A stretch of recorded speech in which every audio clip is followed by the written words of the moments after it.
Hey, this is Steve Paranto again in my backyard with another instructional video.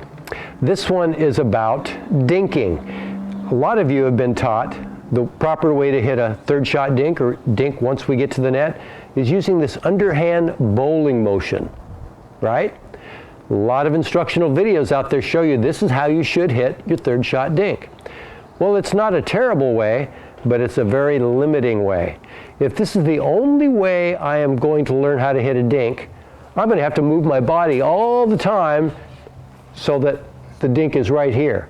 Where today's players are they'll use this dink if the ball's right here, but they also know how to do this dink and this dink. So the paddle, instead of being pointed straight to the ground, when they're hitting a forehand they have to reach, it's pointed to the side. When they hit a backhand, I have to reach.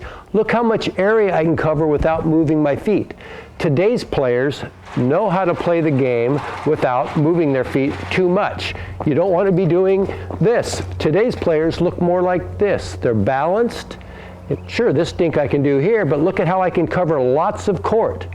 Now, the court is basically smaller because I'm dinking with a side reach dink and another side reach dink. Let me show you the advantages of hitting the bowling dink when the ball does come right to you with proper technique. So the ball's coming right to me. Very little that could go wrong with the dink. But remember, the ball's right between my legs. I can use this nice pendulum dink. I could dink all day like this. But it has some big disadvantages. Let me show you what those are. So now let me show you another dink that you really need to add to your game. If you can learn how to dink side to side, instead of your paddle always pointed straight to the ground, see how my paddles, when I'm hitting a forehand, is pointed to my right, backhand, it's pointed to my left. Look at how much more court I can cover without moving my feet like a crazy person. So now my opponent is going to move me around. Watch how much easier it is for me to cover the court. I can get nice and still. Look at how much energy I am saving. Look at that. There's no way I could hit that dink using the bowling motion. There'd be no way I could get here.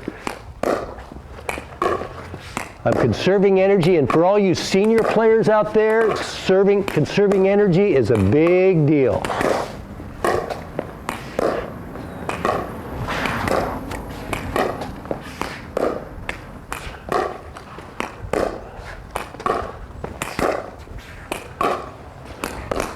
So can you see, by using this method, I can reach a lot of court and I can save energy.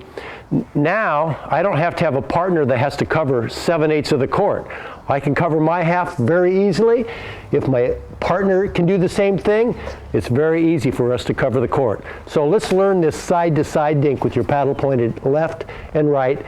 This is okay if it comes right to you, but this is going to limit what you can do on the pickleball court, especially your reach. So we've seen the advantages of using this side-to-side dinking motion while we're at the net. So the paddle's pointed to the right, pointed to our left. Easy for us to cover the court. We can also use this very well on a third shot dink, especially if you're the kind of player who really wants to dominate the court and you want to hit that third ball. Well, if you want to hit the third ball way over here and over here, you're going to need to know how to do this dink and this dink rather than this. Model that right now.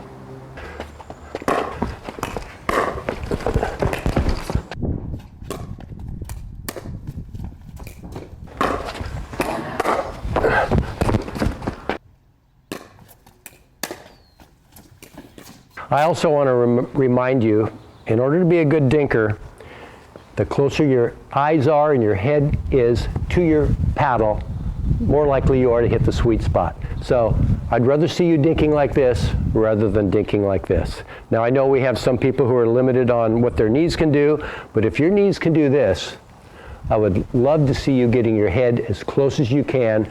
And the other big fundamental is getting your body as still as you can when you hit a dink. You don't want to be off balance. Being balanced is very important when we hit our dink shots.